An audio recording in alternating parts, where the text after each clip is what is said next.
Hello everyone, Elliot from Mel's Auto Care here. Today we are going to be replacing this shock absorber for this customer. Whilst we've got the wheel off, let's carry out all our safety checks. So we're checking the brakes, and we're going to come and check the track rod end and check the bushes and the drop links as well. Just make sure everything's intact.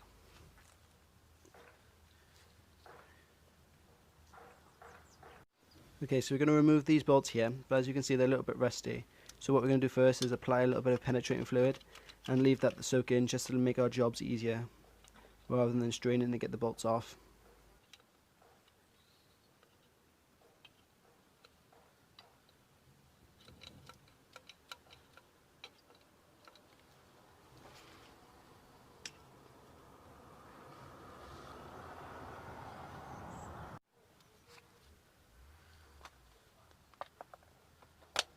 Okay, now for this drop link. This is a 17mm nut with an attachment on the end of the stud, so you can remove that.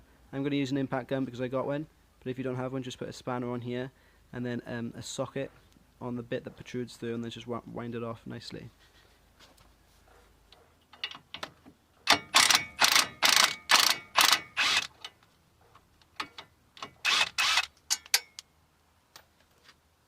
Now to disconnect the drop link from the shock, you can either jack the bottom end up or pry it down. That's what I'm going to choose to do here.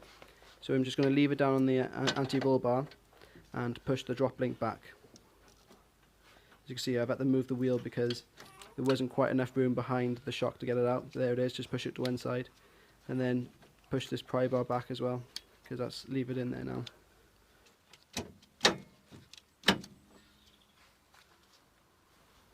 Now we're going to move on to the ABS wire here and the brake pipe here. So you can see here's a little clip.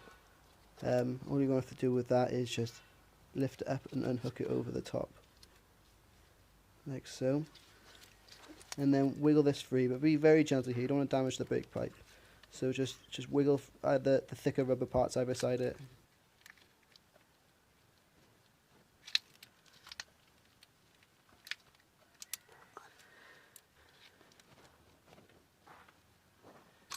With that brake pipe out, and then we're going to move on to this ABS. Let's just pull it out, pop it out like that, put it to one side. You don't have to disconnect it down here or anything like that. You can just put it out the way. Is enough giving the wire for you to be able to get the shock out without it being removed. Now you want to remove this nut and bolt here. It's two 18mm either side of this. I'm going to use an impact gun and a spanner, but if you've only got spanners, we've got a spanner and a ratchet, that's fine, you can use them. I'm just being lazy, it's easier for me.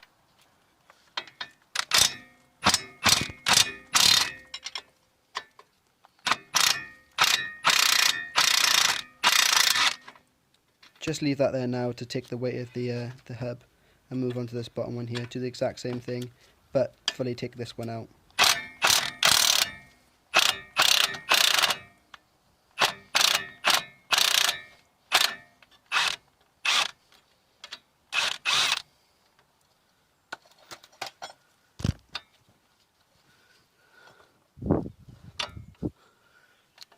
If you find it's in there a little bit tight, just give the hub a little wobble and it will free it off. Now do the same again with the top one. If it gets too tight or whatever, don't forget to give the hub a wiggle, or you could just use a spanner and put a bit of pressure on it with your finger to spin it out. So yeah, I'll just a little bit of wiggle the hub like so, and it should pop free. With that out, disconnect the hub and the shock. Make sure you don't pull on the ABS wire. Just move that out of the way and pull the shock free. Now let's move up top. Now let's remove these dust covers on the window wipers to expose the 13mm sockets underneath.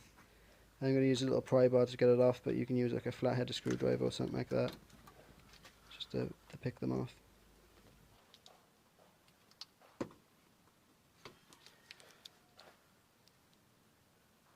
Now get your 13mm spanner and crack these nuts off and remove the window wipers.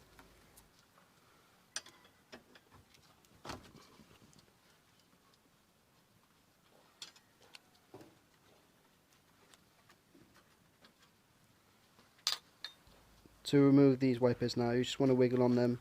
The springs cause it to be snapped on, so if you just relieve the pressure on it by wiggling on the spring, they should just pop off.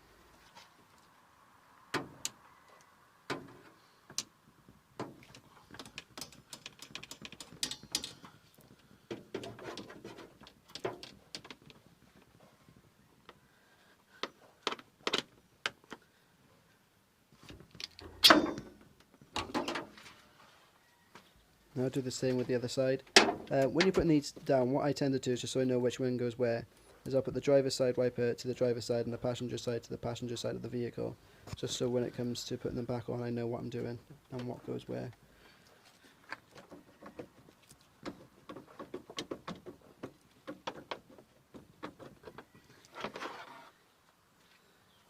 Now we have to remove this bit of plastic trim, so start by removing the rubber seal, and then this is just popped into place, so just pull it up, and gently, mind don't break it, but just gently pull it up and move it out of place on both sides.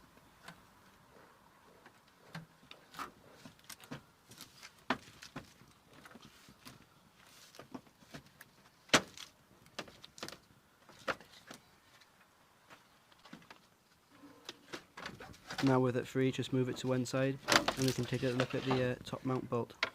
Here it is an 18mm nut. What I'm going to use my gun, but you can use an 18mm and an 8mm socket to crack it off.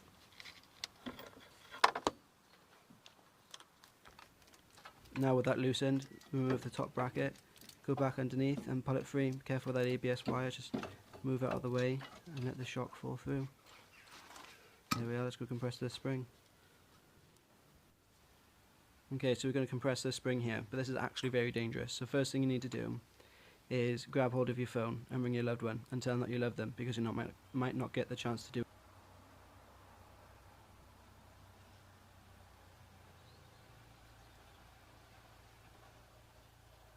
To compress this spring, I'm going to use this mechanical spring compressor. What it is basically a threaded bar with some. So you put them in as far apart on the coils as you can, and then wind them down into place. You want to put one on either side so it goes down evenly. You can use a ratchet or a spanner or whatever you've got to do it. I believe it says 21mm, but I'm going to use my impact gun just for convenience again.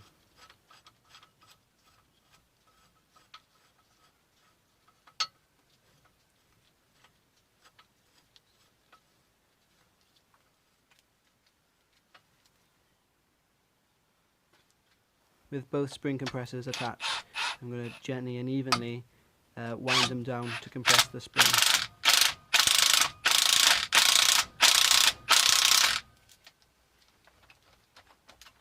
Going from one to the other to make sure it goes on evenly and this doesn't pop off on any side and hit me in the face.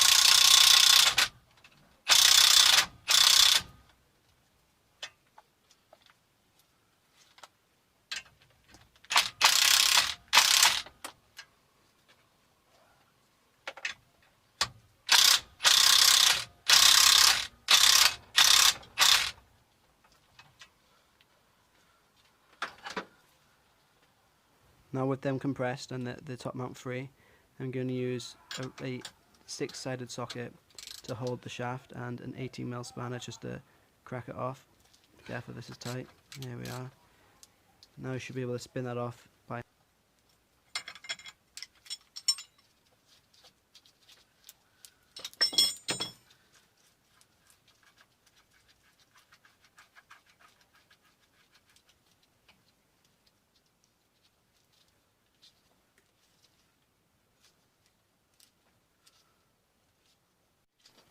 with that nut off now, just wiggle the spring out of place.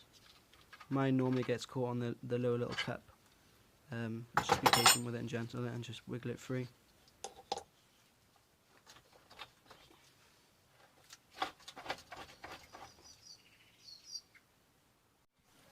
With the spring off, we're going to get rid of his old leaking shock absorber and put the new one back in.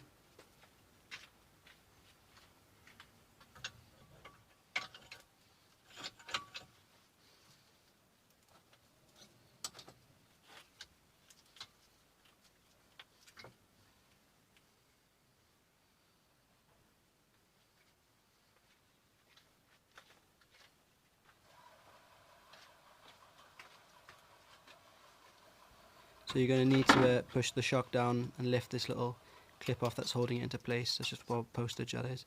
But keep hold of this clip, it's good for other things if you need to hold a caliper up out the way or something like that. And then just slide the spring back over, make sure that the tails line up with the cup, and repeat the process that we just carried out to remove the spring from the old one.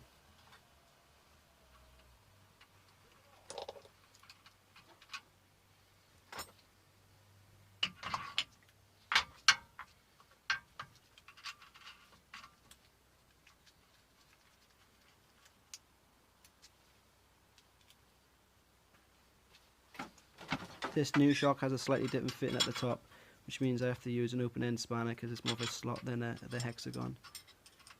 So just tighten that all the way down so it's nice and tight, make sure everything's in place, and then remove the spring compressors off of it.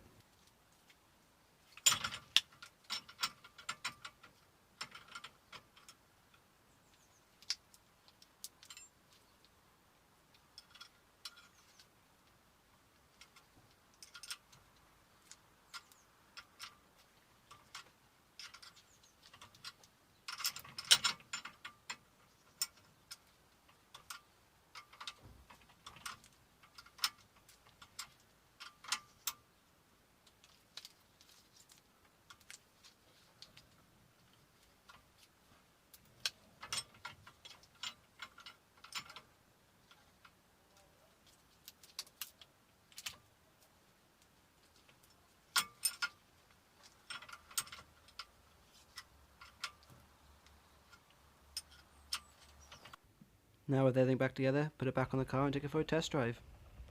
You may have noticed that I might have forgotten to put the dust boot back on the shock absorber, but I totally didn't. I did, but then I remembered and reinstalled it afterwards after the camera wasn't rolling. Thanks for watching guys, like and subscribe. Thanks.